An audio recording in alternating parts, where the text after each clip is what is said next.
Imagine waking up from a deadly fever and telling your family that the person they knew is gone. That you haven't just recovered, you've been replaced. This isn't the plot of a sci-fi movie. It's the true story of the public universal friend, an American prophet who, back in the 1700s, declared themselves a genderless spirit sent by God. In a time of revolution and rigid social rules, the friend would attract thousands of followers and build a new society, all while challenging everything a young America thought it knew about faith, identity, and gender itself. And the wildest part? This happened in 1776, the same year America was being born.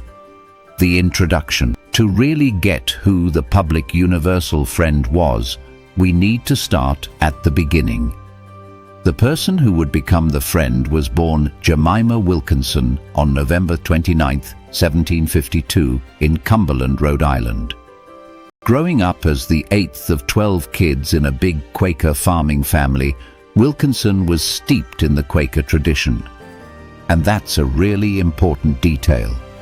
The Quakers, also known as the Society of Friends, believed in the inner light, this idea that God could speak directly to anyone, no matter their gender or status.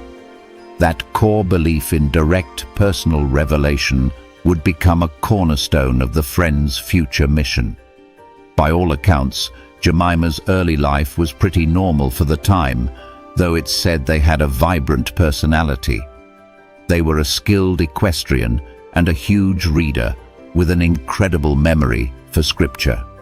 Some later, not-so-friendly biographers described young Jemima as gay and frivolous, which in the 18th century just meant social, lively, and maybe a little too interested in worldly things for a strict Quaker household. But whatever the case, nobody could have predicted the turn their life was about to take. Because in 1776, while the American Revolution was kicking off, a totally different kind of revolution was about to start inside Jemima Wilkinson. The transformation. In the fall of 1776, at just 23 years old, Wilkinson was struck down by a nasty illness, most likely typhoid fever. For days, they were basically comatose, with a raging fever that left them totally unresponsive. Their family braced for the worst. But then, suddenly, the fever broke. Wilkinson woke up. And this is the moment that changes everything. According to the story that would be told for the next 40 years, the person who woke up in that bed wasn't Jemima Wilkinson.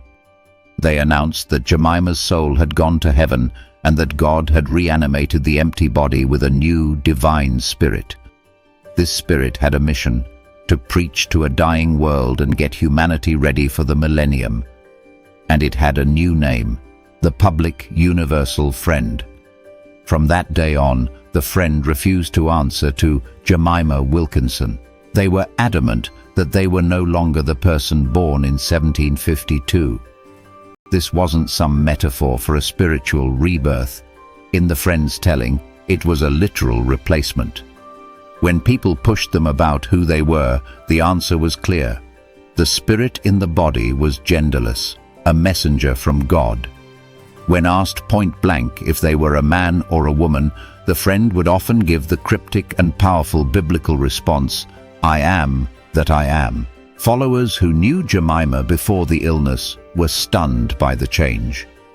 It wasn't just the words, it was everything. Their voice, their mannerisms, their whole presence had shifted. For them, this was all the proof they needed of a divine transformation. The mission and the movement. Almost right away, the public universal friend started preaching. They traveled all over New England and Pennsylvania, speaking at Quaker meetings, in public squares, and in private homes, basically anywhere people would gather. And people really listened. The friend was a charismatic and powerful speaker with a message that felt both familiar and totally radical. The core of the friend's theology was similar to Quakerism, a belief in free will, universal salvation for everyone, and that direct line to God. But the Friend took these ideas even further, mixing them with a radical social vision. They preached fiercely against slavery, convincing followers who owned slaves to free them. In fact, one of the Friend's earliest and most devoted followers, a man named William Potter, was so moved after hearing just a single sermon that he freed every enslaved person on his property, a staggering act of conscience for the time. Because of this, the Society of Universal Friends, as the followers were called, was an integrated community right from the start. The Friend also promoted sexual abstinence and total equality between the sexes. This was maybe one of the most radical parts of the whole movement. Women in the Society of Universal Friends held real positions of leadership and authority, something that was virtually unheard of in 18th century America. These weren't token roles either. These women managed finances, settled disputes, and spoke publicly on matters of faith, all at a time when most women in America couldn't even own property. A group of unmarried women, sometimes known as the Faithful Sisterhood, were central to the community's daily operations and spiritual life. Of course, the most talked about aspect of the Friend was their rejection of gender. They wore androgynous clothes, usually long, dark clerical robes and a man's hat, and refused to wear the head coverings expected of women. This deliberate mix of masculine and feminine presentation was a constant source of fascination, outrage, and gossip. It was a physical symbol of their spiritual claim, that they were neither male nor female, but a spirit that transcended earthly labels. The conflict and society, a message and a lifestyle this radical were bound to cause conflict. Newspapers at the time were obsessed with the Friend, often mocking their gender identity and painting them as a manipulative fraud. The traditional Quaker establishment, deeply uncomfortable with the claims of divinity and the growing personality cult, formally disowned the entire Wilkinson family. But it seemed like the more the outside world pushed back, the stronger the community of Universal Friends became. By the late 1780s, facing more and more ridicule, the Friend decided the society needed its own promised land, a place to live out their beliefs in peace. They bought a huge tract of wilderness in the Finger Lakes region of western New York. In 1790, the Friend and about 260 followers arrived to build their new community, which they called Jerusalem. It was one of the very first major non-native settlements in the area, a utopian experiment in the American wilderness. They set up a communal society where land was shared and everyone worked for the common good. But the dream of a peaceful Jerusalem didn't last long. The isolation they wanted was impossible to keep up as more and more settlers poured into western New York. Fights broke out within the community over land ownership and religious leadership. Some disgruntled ex-followers started spreading accusations of blasphemy and claimed the Friend was a dictator. At one point, a local sheriff even tried to arrest the Friend for blasphemy, only to be fought off by a group of women from the community. Picture that scene for a second. A lawman riding up to make an arrest, and a group of women, not soldiers, not men, physically blocking his path, refusing to move. In 1790s America, that wasn't just unusual. It was unheard of. It was a moment that captured everything the society stood for.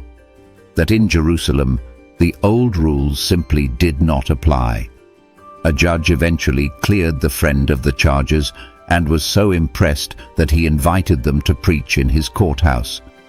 Still, the constant legal battles and internal splits started to take their toll. The story doesn't end there. and the Friends' legacy is arguably the most fascinating part. But before we get to what happened next, if you're finding this forgotten slice of history as incredible as I do, take a second to hit that subscribe button. We dig into stories like this every week, and it's the best way to make sure you don't miss the next one. Legacy and conclusion. The public universal Friends' health started to decline in the early 1800s.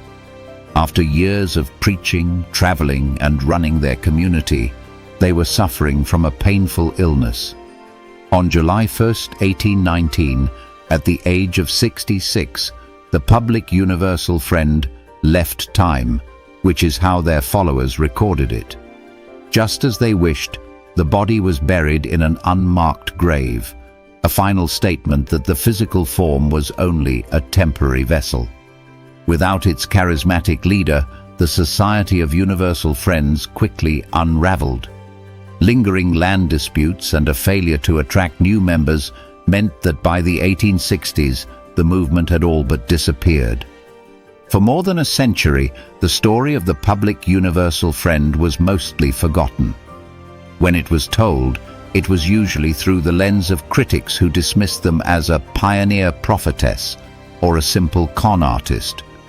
But in recent decades, historians, especially scholars of religion and gender studies, have rediscovered the Friends' story. And what they've found is astonishing. The public universal Friend is one of the earliest and most well-documented cases in American history of a person living an openly non-binary or genderless life. They didn't have our modern words like non-binary or transgender, but their actions and their words, their insistence on ditching their birth name, rejecting gendered pronouns, and living an androgynous identity, speak for themselves. Their legacy forces us to question what we think we know about the past. We often think of concepts like gender fluidity as modern, but the Friends' story proves that people have been challenging social norms and living outside rigid binaries for centuries. They built a community on the principles of gender equality, racial integration, and anti-slavery at a time when those ideas were completely revolutionary. The story of the public universal Friend isn't just weird history. It's a testament to the timeless human search for meaning and the courage it takes to live authentically, especially in a world that doesn't understand. They tried to build a utopia, and like a lot of utopias, it didn't last. But for a brief shining moment in the wilderness of early America, the Friend and their followers created a society that was decades, even centuries, ahead of its time. Thank you for watching. What other historical figures do you think have been misunderstood or forgotten by mainstream history? Let me know in the comments below. The Friend lived these ideas 250 years ago. Do you think America has finally caught up, or are we still having the same fights today? Drop your thoughts in the comments. I read every single one.